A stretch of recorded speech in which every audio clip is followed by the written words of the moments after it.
kursinya tak linggih. Karena ana bendarane ora wani linggih dhuwur. Mergo aku nek lungguh kursi iki pendak nek cukur. Wiwit cilik nganti dewasa dadi buruh terus. Kapan dadi daoke? Ora apa-apa. Sing wigati urip trima ing pandum. Mergo bapa kuwi nate paring dawuh karo aku. Nek kepengin dadi wong sugih kudu sregep nyambut gawe. Nek kepengin pinter kudu sregep sinau. Nek kepengin swarga kudu sregep ngibadah. Lah nek kepengin ora duwe tanggung jawab, rono-rono ora ana sing menging, gampang. Angger anut sono ya. Guyu no kowe no. Wes tanggane do buah ora gelem buah dhewe kowe. Wah kelaya ora urunan melu delok. Ya kowe kuno sono. Sapa sing gelem dadi ngono kuwi? Tak bele nganggo bokong. Wes dadi abdi ing kepatihan kudu nindakake dawuhe Bendoro. Nek ora gelem nindakake, siji tanpa lunga bayaran ora diundhaki, loro nek diluput mesti dipecat. Pokoke sing hati-hati pokoke. Angger-angger resik tak resik ya, ora geger kok.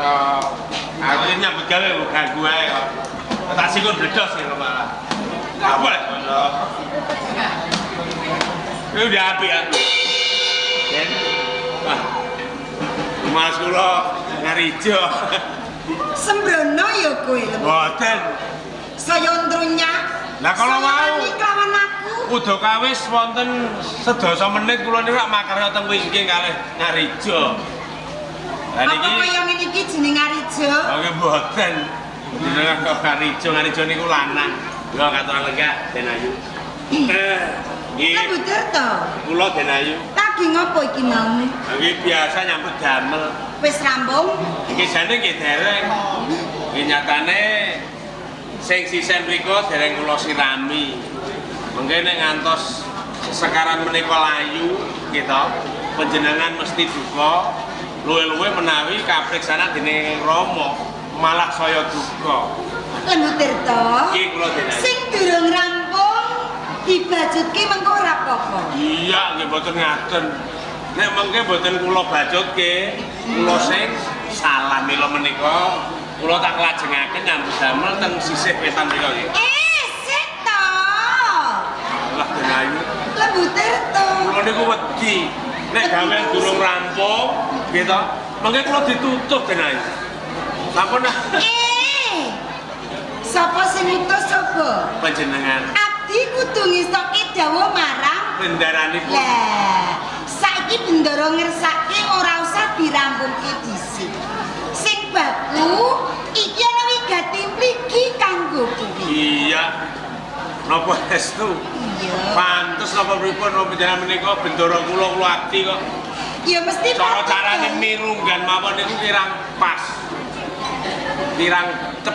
Lembut Tirta. Kula. Sapa sing ora ngetreki, sing ora ngepaski. Nggih kula niku ngertos unggah-ungguh kok. Rak kowe. Nggih. Ning kanggone aku padha wae. Kok saged.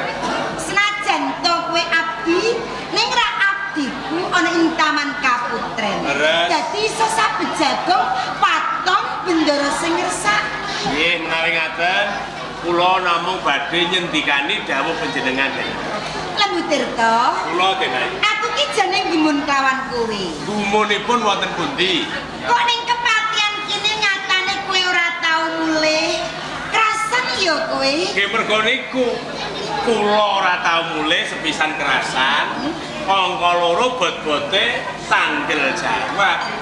Nah, Ning sekirane kok suwe ora tau mulih, apa ora kangen karo anak lan bojomu? pripun? Kangen karo anak lan bojomu. Mohon sewu. Panjenengan menika nyemoni napa Gojek? Tenanan. Estu. Kok dadak nyemu? Iya. Kok dadak Gojek? Napa kedah kula wangsuli? Lah yo kene ora. Takon kudune Diwangsuli. Lah, Nggih pun. Kula wangsul nggih. Panjenengan wau paring dawuh napa? Apa ora kangen karo anak lan bojomu Lembu Tirta? Anak. Iya. Bojo. Iya. Nuwun sewu. Napa meleh kok anak? Napa meleh kok bojo? Iya. Gitu. Yang mawon dereng gadah. Tenane. Mengko gek ngapusi lho ya. Kula niku dadi wong lanang mboten nate caket kalih wong wedok. Terus wong wedok sing pripun sing ajeng seneng kalih kula? Kula niku wong pelarat.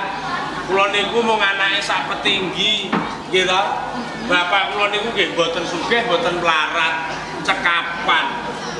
Omah kula niku nggih desa Saso. Prasasat kula niku nek teng desa nggih. Kula niku wonten unen-unen. Kula niku cedhak watu ning adoh ratu. Kula cedhak jeleng ning adoh loteng. Lho, ngoten lho. Ning nyatane ana lho Lembu Tirta. Ana napa? Wanita sing kedanan kawan kowe. Walah nek wong wedok seneng kalih kula niku wong sing kleru. Bisa. Nggih.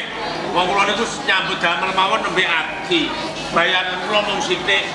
Upama ana sing seneng kula dereng saged nyukupi denan. Ning tenan kok Lembu Tirta.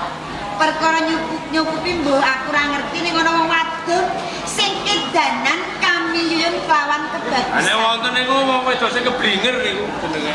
Ah, Angge seneng kok mung saabdi. tenan. Estu. Kepengin weruh? Nggih. Wanita ngendi? Cobi kula tak mireng. Ning janji aja diguyu lho ya. Angger ora lucu bae mboten guyu. Wanita sing kedanan kelawan kuwi sing kamiyun kelawan kuwi cethane. Tresno kelawan kuwi. Ora liya ya mung aku dhewe Lembu Tirta.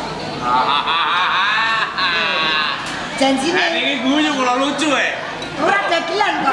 Nggih ha. Niku pun lumrah nek jenengan tresno kalih kula. Ing ajeng sampun matur. Bendoro kudu tresno karo abdi. Kosok wangsulipun kados ngaten. Pun pas nek jenengan tresno kalih kula Den Ayu. Ning Lembu Tirta, Nggih. tresnaku kelawan kuwi kira mergo Bendoro lan abdi kuwi ora. Nek mboten ngaten tresno iki kados pundi? Cekane aku kepengin dadi bojomu Lembu Tirta. Bojo. Bojo niku panganan apa? Aduh. Aku malah Yen lho bojo kok isih bingung. Oh ngerti kula. Apa ya? Ngerti? Iya, Pak. Wah niku nek teng kene desa kula nggih. Heeh. Biasane nek panen usum wong ngedos. Iya. Nggih, saya wong duwe gawe. Nggih, wonten niku bojo. Apa? Bojo niku wae. Ayo. Apa wujude? Bojo niku lak gedang dibuntel kalih glepung, terus dibungkus godhonge gedang gitu. Kleru. Kuwi jenenge bongko. Matene kok. Bojo. Mboten bojo nih. Kleru. Lah bojo. Bojo kuwi kaya dene Kanjeng Rama dalah ibu. Kados dene bapak kali ibu niki mung malah dereng. Dereng duwe bojo. Cekane aku kepengin dadi bojomu Lembu Tirta. Aku malah bingung lho ya. Guyon sampeyan guyon. Lho kok guyon? Ora mboten sah dilajengaken ah. Kula tak nyambut damel ah. Sik to. Iki tenan Lembu Tirta. Nyapu dereng isah-isah dereng kula niku lho. Perkara kuwi mengko dibajutke karo abdi. Liyane ra bisa. Wah, men Sing iki baku iki kudu tok wangsuli.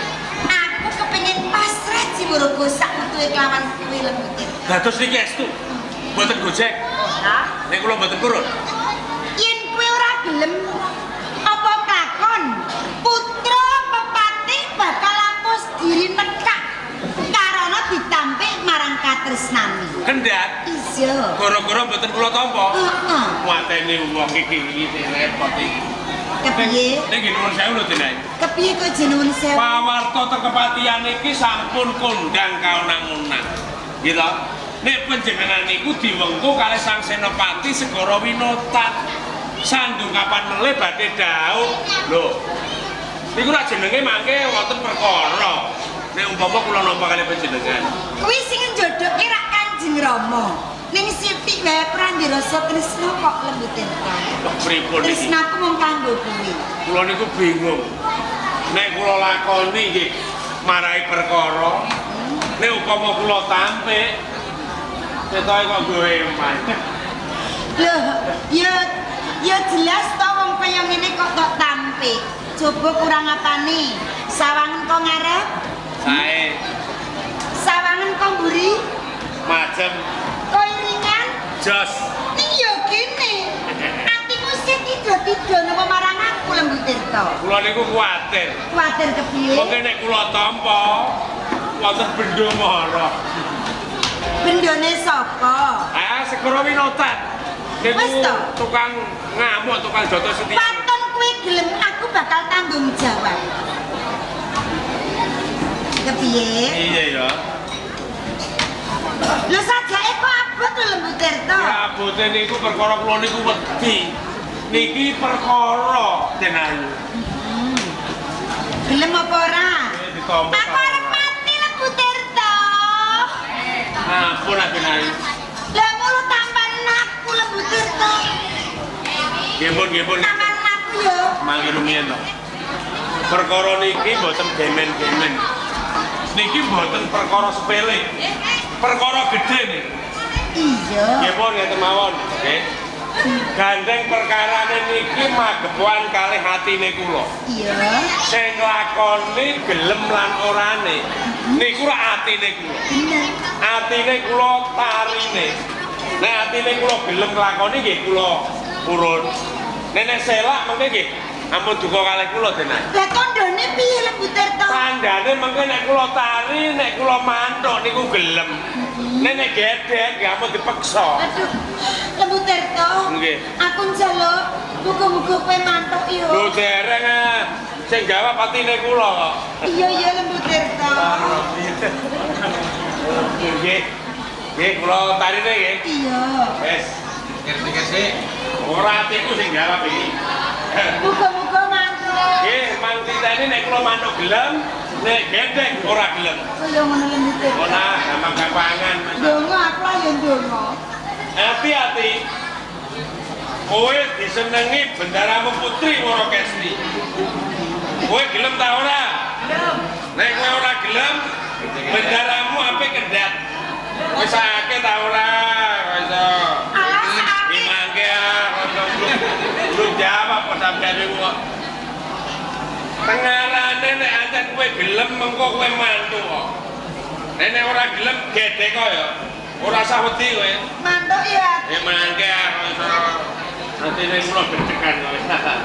Nggih Mas Kitani mawon. Iya yo. Sah muga-muga gedhe ben lamar perkara. Aduh, kok ngono Lembu Tirta. Ya, mantu apa gedhe terserah kowe. Nganggo terserah bahasa. Mantuk apa gedek ya? Oh, Kitani.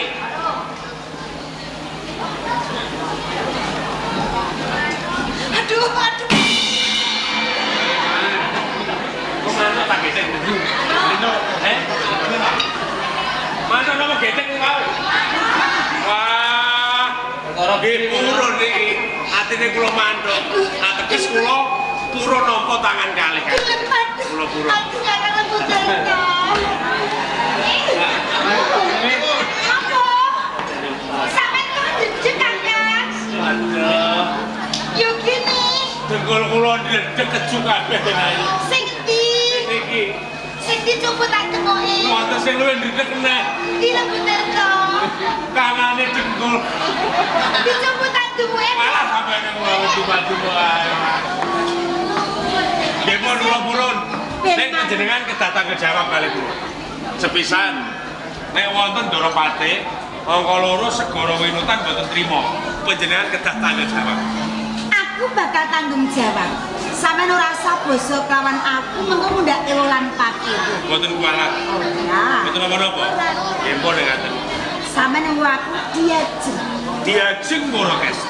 Kakang Lembu Tirta. Alah ya, yang ini kok apik emoh. Wes kene diajeng. Saiki apa kang dadi kersamu? Aku bakal minangkani waton aku bisa.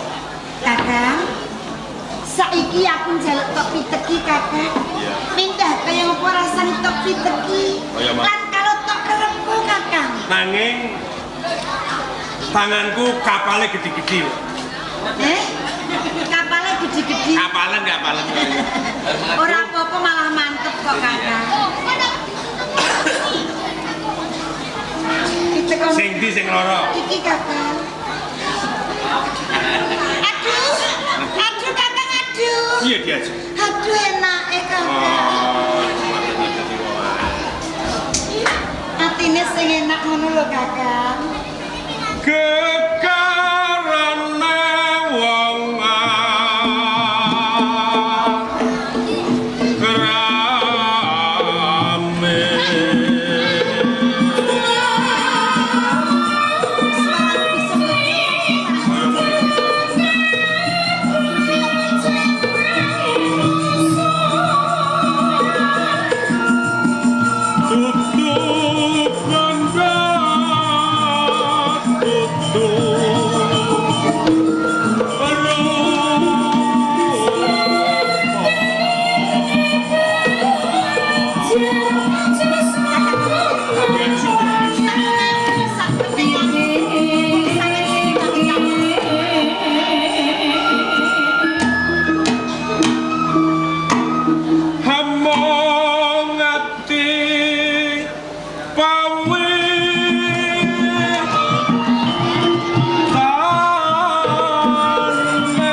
yen ngono ora ana bedane marang ati. Kepiye ta? Tuhune aku tresno lairku sing batin marang sira. Yen kono padha kelawan aku kok Kakang. Tresnaku mung mriki kanggo sampeyan. Mula janjimu kudu tok udanani. Sak mangsa-mangsa kedadian iki kapiarsa dening wong tuamu. Kudu tanggung jawab sakutuwe. Kakang, aku ora bakal ngoncati weca mlenjani janji. Aku bakal tanggung jawab kok. Yen ngono, saya kenceng jroning atiku lan tukul tresno kang suci marang. Kakang Ambutirta. Yen kaya ngono Kakang aja nganti rasa misah ki antarane aku lan sampeyan. Mergo aku tresno kalawan sampeyan. Setan!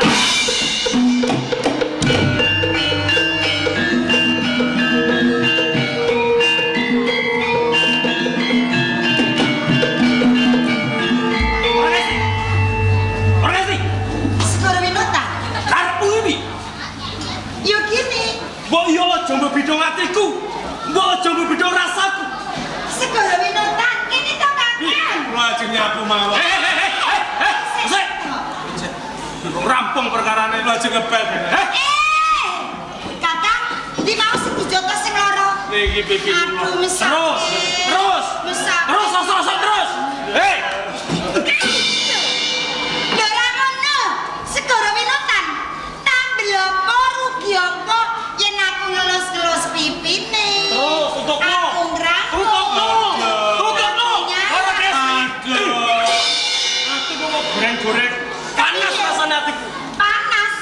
Apa sebabnya kok panas hatimu? Lho. Kuwi piye? Jarani. delok meneh kowe iki dadi bojoku. Sak kapan meneh kowe karo aku dadi manten. Mergo kowe karo aku dijodohke wong tuamu. Segara Winotan. Ngene yo.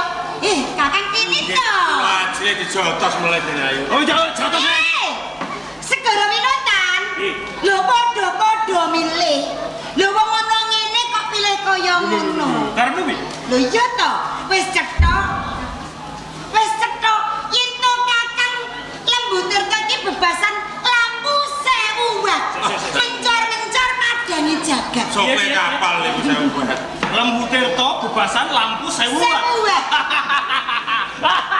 Mesti beda karo aku. Segara Winotan. Segara sing kondang. Beda Segara Winotan. Yo. Yen kowe kaya lampu 5 watt melik-melik instrumental. Malah kene aku. Yo, ora mung kuwi. Yen Kakang Lembutirta pindhane banyu aqua sing bening. Banyu aku sing bening. Iya. Beda yen aku. Beda. Lu Yen HP. sampean kaya banyu peceren diutek-utek bebek. Waduh. Bener to? Kula dhewe. Sing lungguh sapa? Nggih kula dhewe. Lungguh bisa? Mun sewu. Nggih. Kursi niki wajibe nggih napa? Yo lungguh. Nggih nggih kula. Lho ses. Nanging yo ndelok-ndelok.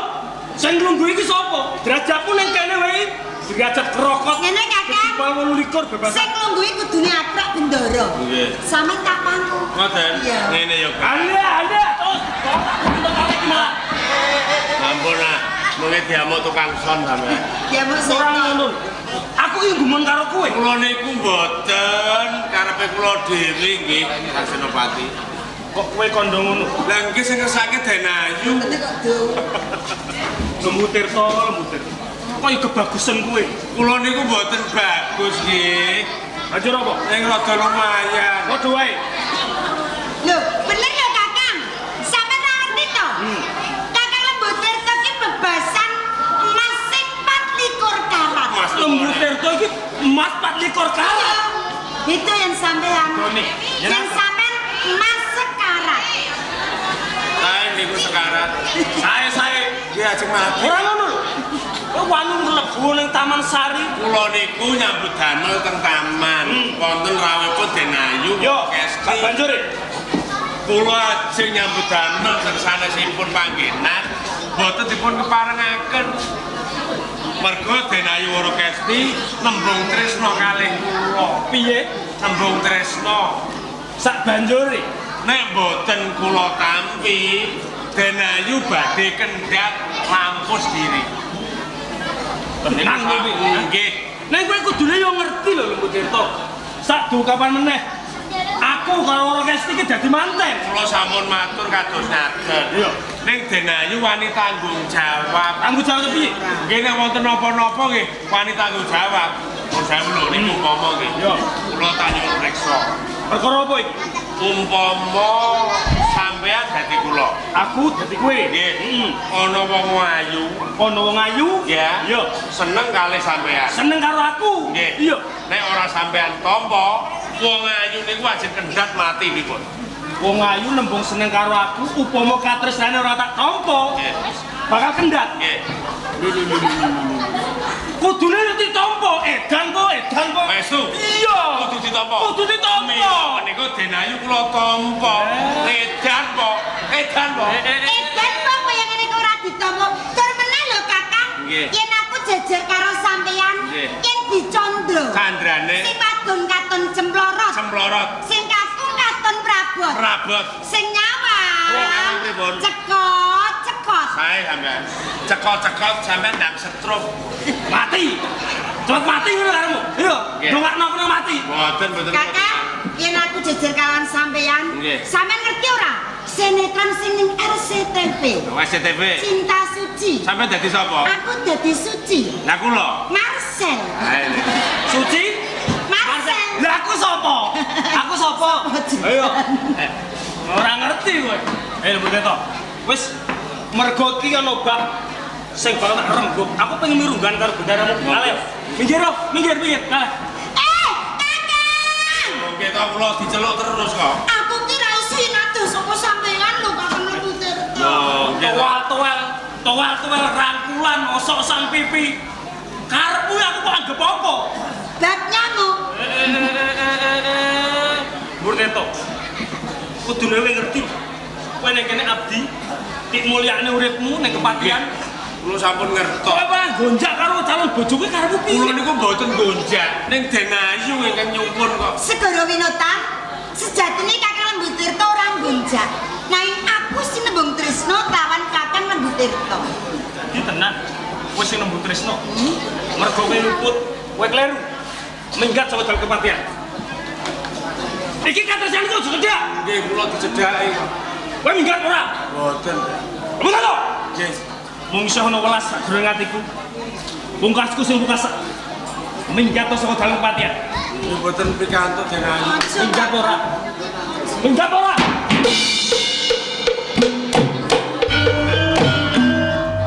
Mergo aku sing welas karo kowe. Aku sing wong kere maju kele bale-bale longan. Wis pan gajikan mlebune Taman Sari. Dewa, kalah ora?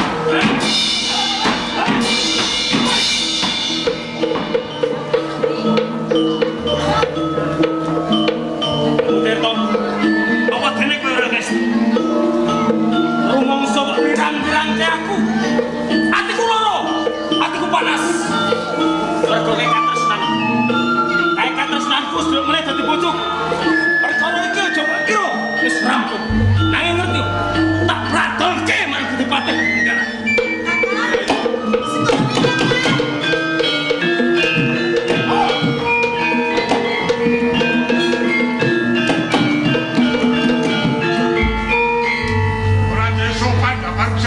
Ribut Keta-kete potongamu mergo ati kula panas. Ati kula digoreng-goreng Gusti Patih. potongamu kaya matori mangonan jabrik Bal matur mangonan. aku iki piyai nomor loro ing Projogan Kula ngertos. Kula ngertos. nek ora larak Setunggal malah penjenengan dados mertuaku kok. iya pimantuku Lah nggih, ngantos penjenengan kula larang. Niku wonten wigatos. wigatine apa Katresnan kula, calon bojo kula menika enten ganti gonsak. apa Sawangen. lah dalah Wara Kesti Iki Jawa Rama. kok lengket Sampun kula lem. prangkone kodana Nek mboten saged pisah kok. Pun kadung kanthi. kowe kok gandeng ente karo si Lembu Tirta Awit kula tresna mo. dadi kowe terus karo Lembu Tirta Iki. tau kowe disenengi anak wedok piye kowe kowe gelem terima kasih Terima kasih, terima kasih. Sampeyan niku pripun? Satu kawan malah orkestra lu calon bojo. lho iya aku sing Dadi manten. Nah, tresno karo Lembu Tirta. Mboten saged, mboten saged. kudune Kula isin kula wirang. Kudune pisah. bisa Bisa. bisa Bisa. Nggih, Mas. Angke tak bisa Angke. Angke. Oh, tau niku Tau. Oh, Wara Kesti niku. Wara Kesti Dawuh. Nggih. Nji Rama. tak bisa Sah kowe terus. orangnya gampang Kowe. dadi ngene lho tau Buta tau Niku dia. diablek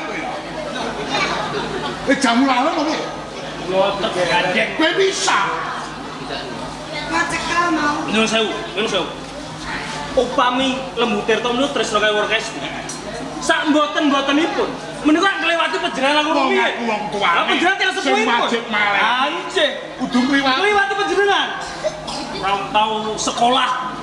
Ora mesti tata krama. kowe kudu ngerti unggah-ungguh tepa selira tuwak awak dhewe dadi kowe bisa ngukur jitakmu lungguhmu ki apa ning lho nek nyata-nyata kowe terus anak kowe rene aku ki bapakne sing maleni mbok iya kowe ngliwati aku Oh, alah. Go wong bodoh. bener Gedeng bangke mboten ate sekolah kok. Bareng derek langkung to. Nuwun sewu Rama.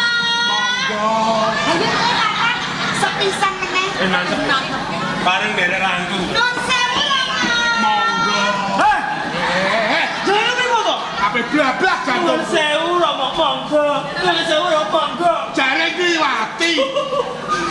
teges sing kelewati. Menika nembung kaya panjenengan. Kok ngene salah, rewel. Panjenengan niku rewel. Hah? Nembung. Oh sing geblek iki kowe kok. Aja nganti ninggake adat ketimuran. Ding kok Jawa, kudu ro Jawamu. Dari kliwati. Kowe nembung ora kok kliwati kaya ning perapatan wis nderek kampung. Orang perapatan kok piye? Nembung. Goblok. Dan nembung. Terus aku kok kliwati tok. Yo Kakang. Nembung. Iso nembung apa ora? Nggih. Ora salah cecek pisan. Cecek.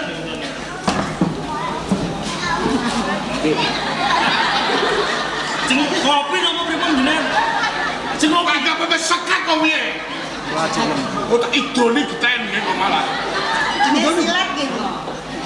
Lu kok iki? Cak. Dipaku wis bulu kok piye? kursi. Nggih nyuwun pangapunten Ndoro. Ngomong, iso ora? Ndoro Kebo dengkulmu ki. Kakang, Enggak sesane. Ora ajar ya. dibacut ki. Oh ndredeg aku. Gusti Patih Kang Minulya Kebo Mundaran. Alah ya. Lah apa kok Gusti Kebo? Nyek. Aku iki dudu kebo ya. Apa? Aku iki mono mboke kebo. Sami mawon. Naon? Ora ajar. Jadi Kakang. Jangkep. Nggih. Ingkang Minulya Gusti Patih Kebo Mundaran. Gusti Patih ingkang minul ya. Iki ora tau iki. Lapo karo slok. Gusti Patih ingkang Minulya. Lapa aku minul iki? Minulya. Nek nang mawi siram tak nindal-nindul. Ayo digoke sope. Digoke sing pas. Dia gemuk. Ya gemuk. Calon moro tuwa, Kakang. Iki sapa ora? Nggih ampun nesu. Jelas. Asik nglogokke kok iso. Oke. Jangan kelainan.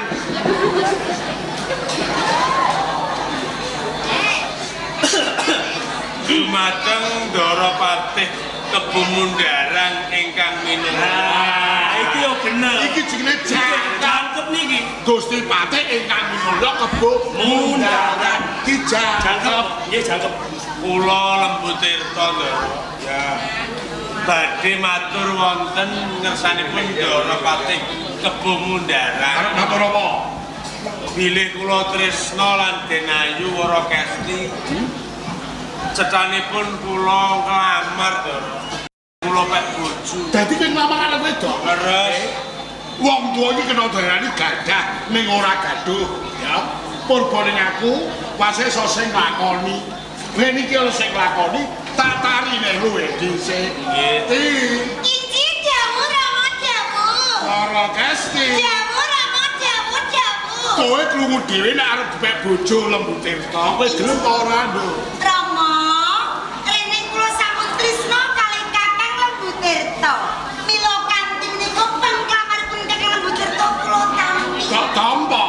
Nek ngono aku tarik ngene Pakde Kasbu pangonan. Anu apa meneh? Tak kok dino ah. Heh, Kangge jawab demo. Cocok. jenengan niku mriku to? Jawab Kakang. Jenengan jemurungaken anjen kok dapet lewat kesti. Lho sing piye ta iki? Lho pripun? Lho, Kok malah jenengan tampi pengalaman Lembu Tirta? Jangan ngake kula. Napa kepaten jemur obat? Sabar le. Lho kula niku kadung panas. Iya sabar le. Lah kon calon moro iki juwoto sing mantu ya. Kene panas yang kene Boten adem. saged. Boten saged. Aku mau piye le yo. Pripun ngendikan jenengan? Jawab mo. Kepareng kula badhe foto. Foto pre-wedding Kakang. Ora ning jeding. Rene. Foto pre-wedding mo. Sok. Sare. Mulat to salira ngrasa wani ditepake. Kowe ngedongake dhewe bapakmu lurah Kudadu. Macan ping. Yo. Piye nek lurah?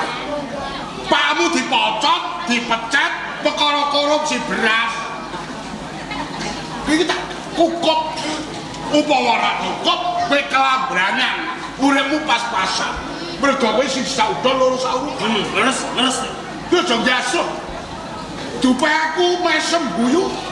Kok anggap aku sabelo nang dapurmu iki. Iki jenenge tenanan. Ninggake tatanan. Malah Capsule dorong meneh. Iki putra pati. Lungguhmu apa nih kepatian? Derajat rokok. Setakete. Singklar saka tatanan pati. Bener toh? Lasan kok kempet kok indek kalau pertama. Ora ono bis cengan kok minggat.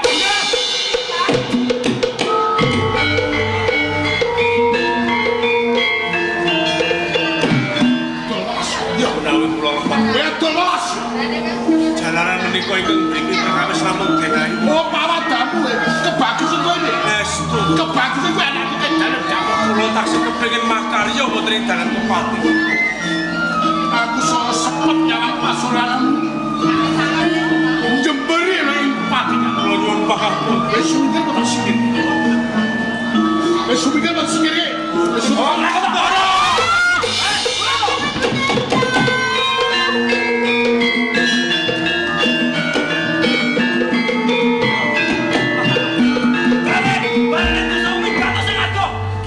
jemberi raimu nang kene. Minggat. Ora keti kecawe bojoku kok. Apa arepku ki piye? Mudeng ta ora? Ojo kasih aku dadi bojone. Alah, minggat, minggat sing adoh. Kandhane kok. Malah mantari malah. Ningkuli Tirta ranyak. Cetha mo. Mawi segara witen kok candak-candak rawat saket sekele. Inji. Bobot timbange ora. Yen kowe diwengku dene lembutir. Arep dingonyo, arep minake. Wong tuwa milike anak iki ora kairu. Papan panggonan wis ana. Bondo-bondo ora kurang. Bisa ngayemi nyukumi kebutuhan. Pangkat derajat dhuwur. Nek iki dadi bojone pas-pasan. Landrangan. Wis dadi pepunton, gelem ora kowe kudu jawab karo segara kidul. Segara winotan. Winotan. Mo. Mawi ngeten sampun cetha bilih kula pun jodohaken kalih Lho cetha Iki dadi pepunton. mawi ngaten nggih mo. Awit kula mboten tresna kalih segara winotan. Mawi ngaten monggo yen lampahe piyambak kepareng nyuwun pamit.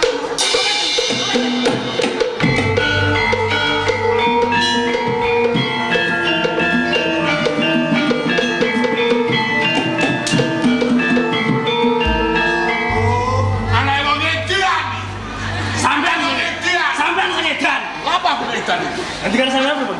Anak wong edan, Ora kasih lho putrane sing. Anakku. Nggih panjenengan sing edan. aku ku ora edan. Lajeng napa? Rada koplak karo dadi yo. Sami mawon.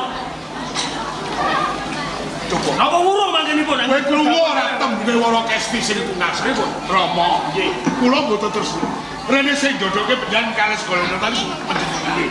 Mula segara winotan lamana dados bojo sampean. Lha aku dadi bojomu ki piye? Ya apik le. Kok sae? Nek aku dadi bojomu, soalnya anak-anak metu helikopter. Pripun menika Gusti Pati? Pripun napa mangkenipun wurung angin kula dapel Wara Kesti Gusti Pati? Sabar. Napa kula niki kirang sabar? Ngene ya. Nggih. Kowe aja nganggep yen to Wara Kesti ora kestu marang Sri. Ayo nyatanipun kajian. Ning budidaya. Aku bakal budidaya. Yen Wara Kesti tetep dadi bojomu. Ora ana critane pandhekala karo wesi. Nanging sedaya pangandikan panjenengan kula ugemi. Bilih Wara Kesti no dados garwa kula. Perkara iki ngenani bakat tresna disisihke. Wonten ing kados Iki ora sambung gawe tumrap negara ingkang negari gelang-gelang Kediri.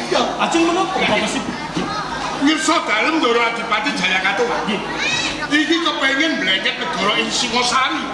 Batin Jombeng Kayu Bawan Singosari. Yen negara Singosari buduk, sing ngemudi ora liya Ndoro Jayakatwa. Wis sarujuk. Kowe mlaku brabumu blabur madu. Tamcek kula mukti kalian panjenengan nonton ing Singosari. Nggih. Lajeng haranipun kados Malah kaporo ngene. Ndoro Jayakatwa wis susun karo Raden Ardaraja. Putrane Sang Adipati Jayakatwa. Supaya nindra bituah Kiai Bandera Tunggul Wulung. Nyun sewu sik. Yen ngaten kula saged bubut paupos. Bilih Sinon Prabu Jayakatwang menika ngias dhateng kula. Saindenge jagat Kediri menika ngertos. Senopati Agol-agole perang wonten ing Kediri menika kula. kenging menapa ingkang dipun perintah, ingkang dipun dawuhi. Kedah Raden Argaraja mboten kula. Kowe aja ngluputke Ndara Adipati Jaya Kasunyatan Gusti Prabu. Aja sak keplasan jero mikir. Apa sebabnya Ndara Adipati Jaya Katuang kautusan Argaraja? Sebabipun Argaraja keluarga ing Singosari. Yoga calon mantu ing Singosari. harus Ning nek kowe sing teko ning nggone Singosari, durung ngajikan pelangan pusaka, kesrimbung barisane prajurit. Wurung gagar widal datane entuk karya beda. Nek Argaraja sing beda pusaka ora ana sing jubriya karo si Argaraja. pamit kula lampan lumebet wonten ing Gedung Pusaka dipun mangertosi si prajurit tartam kula badhe Kowe banget temu kuwo. malah kaporo kula kali Pak nanging benten kalih Raden Argaraja upami mlebet wonten ing Gedung Pusaka sedaya prajurit Singosari mboten cukup. Ora curi apa-apa. Deh, yen ngaten kula sampun tanggap. Kula sampun tanggap. Iya ya. Andum gawe. Kowe nyirita begadane prajurit saka ing gelang-gelang gandhi. Gawe geger sanjabane Kutaraja. Amene menapa? Perlune ngilangi kawigaten ana ing Pelangan Pusaka. Lakon kaya geger pusaka iso dicidra karo Argaraja lakon. Ndara Jaya Katuang ngemudi negara ing Singosari. Ingat lantik sedo pangriken panjenengan. Bila saya menika sedaya prajurit saking Kelengkat Griya. Badhe kula kepiaken tumuju wonten ing Singosari. Bila saya menika Gusti Pati. Pangestu panjenengan ingkang kula suwun mugi-mugi lampah kula Kok sira bawa ati Jawa sing bareng kami.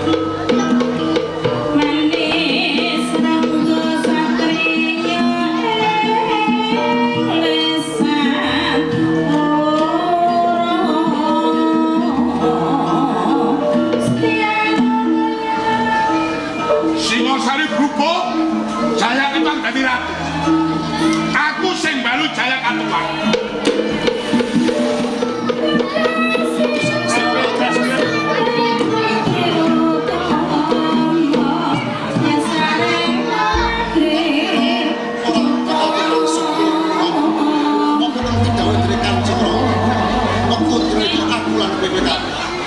Autus ana ing Singosari, kudu lambang ing Singosari bener-bener. Tuhunipun boten sisih. Sedaya pangandikanipun Raden Argaraja. Kula kedah nderekaken lampah panjenengan tumuju wonten Pelangkan Gedung Pusaka Singosari. Wigatosipun nyidra bentuah tumbul bulu. Nanging nyatanipun sedaya prajurit saking Kediri sampun satata anggenipun makan. Yen pancen sakabehing para prajurit ing Kediri, wektu dina iki padha satata. Kanggo ngawekane budhaling para prajurit, tak borongake kelawan. Namung istu akan dawuh. Kabeh prajurit mula krungokke masuk sing tugas. Kowe gawe geger ana sak jabone negara Singosari. Yen to Kanjeng Raden Argaraja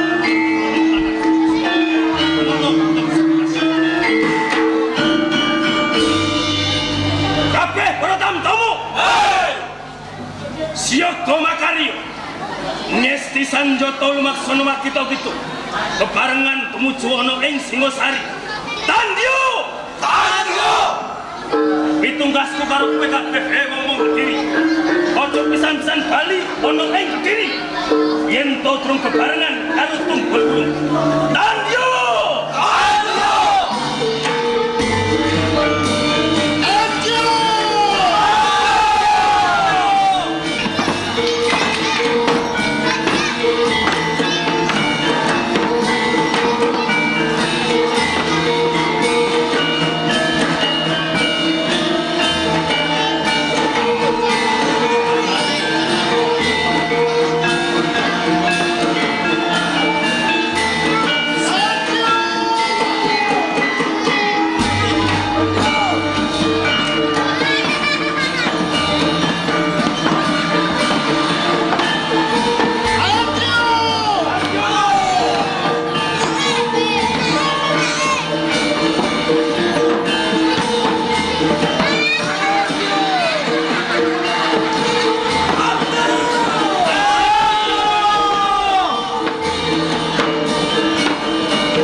lambang kejen ing Singosari Ramongan. Kaono perangane pawongan kang dhewe bakal tumuju ing langan tuku saka Singosari. Aja karep takon tak disiki lah.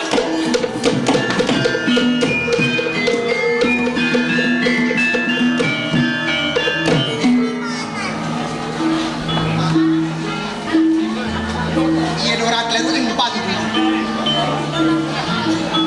Ana klep ing pawongan ora mung siji, kaporo loro telu. Luwih saka telu.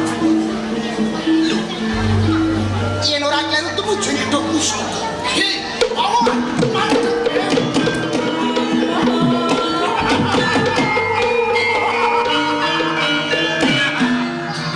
Singosari rajute sing saka padha sirep.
Soko Singosari yen kowe watehin satria ayo sapa tenan kowe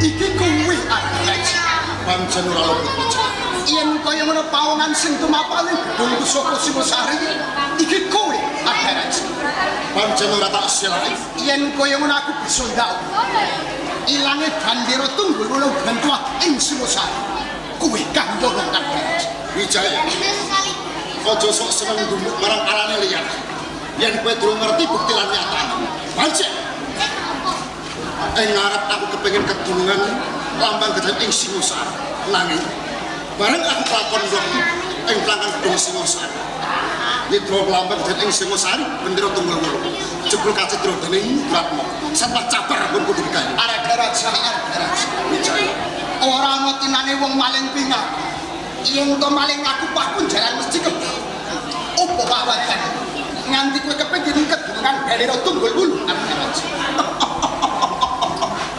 pawajanku matur Wijaya angka siji mergo aku kepengin mulyake para kawula ing Kediri yen aku kedunungan lambang gedhe ing Singosari bendera tunggul wulu burung tanurung kawula ing gelang-gelang Kediri ing tembe mburine bisa gawe gunakan kawarian kang angka loro mergo aku ora sarujuk marang peratan ing Singosari sapa ratu ing Singosari ora ana liya ya wong tuamu ya mara tuamu Sri Kertanegara sapa sing ngerti marang konang Sri Kertanegara Sri Kertanegara dadi ratu babar pisan ora megateke marang uriping kaum saben dina isine mujawarakan ngumbar hawa nafsu lan tumindak tur angkara saben-saben kawula unjuk ati babar pisan ora nah ning malah tampu monggo